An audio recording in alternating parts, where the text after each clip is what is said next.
एक गांव में सीमा नाम की एक औरत रहा करती थी। वो बदसूरत और गरीब थी, जिसके कारण वो गांव के बाहर ही रहा करती थी। गांव वाले उसे गांव के अंदर नहीं आने देते थे। एक दिन वो पानी लेने हैंडपंप पर आती है। गांव वाले भी हैंडपंप के पास ही खड़े होते हैं। जैसे ही सीमा हैंडपंप पर पानी भरने लगती है, और सीमा, चल भाग यहाँ से, मना किया है ना पानी भरने से। पता नहीं इस हैंड पंप पर केवल गांव वाले ही पानी भर सकते हैं। दीनू भैया, मुझे बहुत प्यास लगी है। कई दिनों से मैं पानी नहीं पी पाई हूँ, कृपया पानी भरने दो मुझे। लेकिन गांव वाले और दीनू सीमा को वहां से पानी नहीं लेने देते और भगा देते हैं। सीमा रोते हुए घर पहुंचती है। हे भगवान, कैसा शैतानों का गांव है ये। एक औरत मरती है तो मरे, इनको कोई फर्क नहीं पड़ता, पानी भी नहीं पीने देते। हे भगवान, कितना गला सूख रहा है मेरा, मुझे चक्कर आ रहे हैं। उस रात पानी न मिलने की वजह से सीमा की मौत हो जाती है। अगले कई दिनों तक सीमा को बाहर न देखकर गांव में रेनू और पूजा नाम की औरतें बात कर रही होती हैं। अरे बहनों, बहुत दिनों से उस सिमवा नहीं दिखत है, गांव छोड़ के चली गई है का? अब हम का जाने बहन, हमहू के काफी दिनों से दिखत नहीं है। एक तो हम सब की मरद न जाने उसे काहे इतना चिढ़त है। वो लोग ऐसी बातें कर ही रही होती है कि तभी दीनू और राजा नाम के गांव वाले भी वहां आ जाते हैं। दीनू भैया, हम कहते हैं कि उस सीमा नहीं दिखत है कई दिन से, जरा देखा तो सही, क्या हुआ उसको? रेनू के इस तरह कहने से दीनू और राजा सीमा के घर पहुंचते हैं। सीमा के घर से बहुत गंदी बदबू आ रही होती है। अरे दीनू भैया, देखो ना कितनी गंदी बदबू आ रही है, मैं तो अंदर नहीं जाने वाला। फिर दीनू अकेला ही घर के अंदर चला जाता है और उसे वहाँ पर सीमा की लाश मिलती है, जो कई दिनों से सड़ रही होती है। अरे राजा, यहाँ आवा हो, देखा सिमुआ तो गई, मर गई हो, किसी की लाश की बदबू आवत रही हो।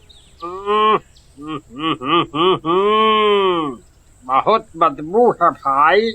उसके बाद दीनू और राजा गांव के बाकी लोगों को वहां बुला लेते हैं और सीमा की लाश का अंतिम संस्कार कर देते हैं। तभी वहां पर एक पागल साधु आता है, शरीर पर मिट्टी लगी होती है।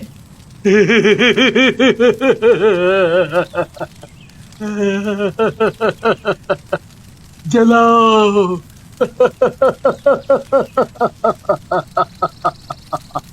जलाओ जलाओ जलाओ, अपनी मौत को बुलाओ। तुम सब की भी लाश जलेगी ऐसे ही। अरे नाश मिटे, क्या बोलत है? मौत? किसकी किसकी मौत? तुम भी ना राजा भैया, ये पगले की बात मानत हो। डरो नहीं, ये पागल है और ऐसे ही बोलता रहता है। हाँ। चला। उसके बाद सभी लोग वहाँ से चले जाते हैं और दीनू कुछ दिन के लिए गांव से बाहर जाता है। उसी रात गांव वालों को हैंडपंप के जोर जोर से चलने की आवाजें आती हैं। हैंडपंप अपने आप ही चलने लगता है। गांव वाले डर के मारे घर से नहीं निकलते। अगली सुबह रेनू और पूजा मिलती हैं। अरे पूजा बहन, रात में आवाज सुनी रही, ये हैंडपंप हुआ अपने आप चलत रहा, हम और हमरा मरद दोनों डर गए रहे। हाँ रेनू बहन, सही कहा, तो हम बहुत डर गई रहे, और जो हमरा मरद है वो तो छिपकली देख के भी घबरा जाता है, इसीलिए हम तक घर से बाहर ना निकलनी। उसके बाद वो दोनों वहां से चली जाती हैं। उसी रात हैंडपंप के फिर से चलने की आवाजें आने लगती हैं और जोर जोर से पानी निकलने लगता है, लेकिन गांव वाले डर के मारे बाहर नहीं निकलते। अगले दिन दीनू वापस गांव आता है। अरे क्या हुआ गांव वालों, काहे चुप बैठे हो? हम 2-4 दिन से गांव में नहीं रहे तो नाराज हो गए। इतना नाराज तो हमारी साली भी हमसे नहीं हुआ था। फिर गांव वाले दीनू को रात में हुई घटनाओं के बारे में बताते हैं। क्या तुम लोग भी? अरे ये सब कौनो मजाक कर रहा होगा। आजकल लोग नई नई तरीका की शैतानी करत हैं? अब हम आ गए हैं गांव में। देखते हैं कौन सा भूत प्रेत है, हैं? फिर रात में वही हैंडपंप चलने की आवाजें आने लगती हैं, लेकिन इस बार दीनू हैंडपंप के पास चला जाता है। वहाँ एक बहुत ही डरावनी चुड़ैल हैंडपंप चला रही होती है। उसे देखकर दीनू बहुत डर जाता है। कौन कौन कौन हो तुम, और यहाँ काहे से आई हो, हैं? बहुत कमजोर है तेरी याददाश्त, बहुत जल्दी भूल गया मुझे। आज मेरी प्यास बुझेगी। दीनू डर के मारे उसके पैर पकड़ लेता है। हमका माफ कर दे सीमा बहन, हमका माफ कर दे। हमसे बहुत गलती हो गई, बहुत बड़ी गलती हो गई। हमें माफ कर दे सीमा बहन, हमका माफ कर दे। लेकिन चुड़ैल उसकी एक बात नहीं सुनती और दीनू की गर्दन उखाड़कर उसका खून पीने लग जाती है। मजा आ गया। आज प्यास बुझी है मेरी, पूरे गांव का खून पी जाऊंगी। अगली सुबह रेनू और पूजा पानी भरने के लिए हैंडपंप पर आती हैं। हैंडपंप के चारों तरफ खून फैला होता है। अरे पूजा बहन, ई का है? यहाँ तो चारों तरफ खून फैला है। तभी वहाँ पर दीनू का दोस्त राजा आता है।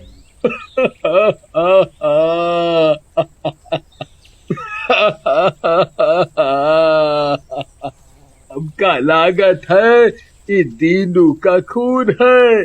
अब कल ही इसको समझावत रहे कि ज्यादा होशियार ना बनो, लेकिन हमारी बात नहीं सुने। देखो न भौजी, निपट गया दीनू, निपट गया। सही कहा तो राजा भैया, लेकिन का कर सकत है। तभी उन्हें झाड़ियों में दीनू की सरकटी लाश मिलती है। उधर दीनू के मरने की खबर गांव में आग की तरह फैल जाती है। गांव वाले फैसला करते हैं कि कोई भी उस हैंडपंप पर नहीं जाएगा। उधर आधी रात होते ही हैंडपंप खुद ब खुद चलने लगता है। आज फिर कोई मुर्गा आ जाए तो मजा आ जाएगा। मेरी तो पार्टी ही हो जाएगी। लेकिन कोई भी गांव वाला बाहर नहीं निकलता। लगता है ये गांव वाले ज्यादा ही होशियार बन रहे हैं, बाहर नहीं आ रहे, लेकिन मैं इन्हें नहीं छोड़ूंगी। उधर गांव वाले दूसरे हैंडपंप से पानी लेने लगते हैं। न जाने कौन सी बला पीछे लग गई, इसके कारण तो जिंदगी नरक हुए जा रही है। सही कहा तो भौजी, देखो ना, इतना दूर से पानी लाए के पड़ रहा है। उसी रात राजा को प्यास लगती है और वो पानी लेने दूसरे वाले हैंडपंप पर जाता है। से पानी भर लाई, नहीं तो क्या पता उस ससुरी चुड़ैल यहाँ भी आ जाए।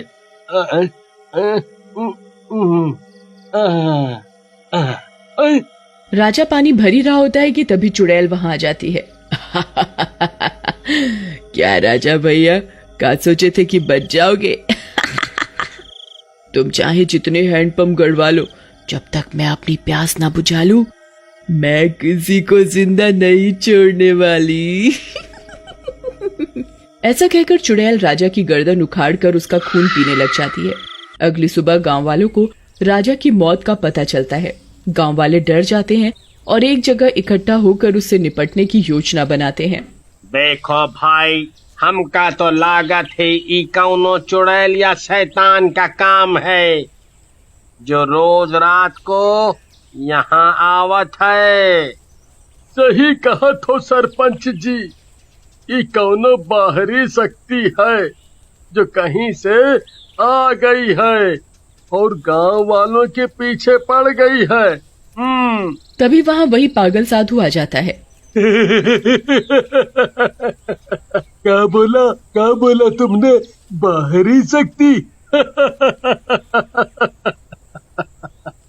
मूर्खो, ये तुम्हारे पुराने कर्म हैं जो तुम्हारे आगे आ रहे हैं। एक औरत को प्यासा मारा था ना तुम सबने, अब वो तुम सबको चुन चुन कर मार रही है, और इस बार पानी से नहीं, खून से प्यास बुझाएगी, खून से। क्या क्या क्या, क्या? क्या कहत हो बाबा? भला हम काहे को किसी को मारेंगे? बताओ ना, क्या बात है?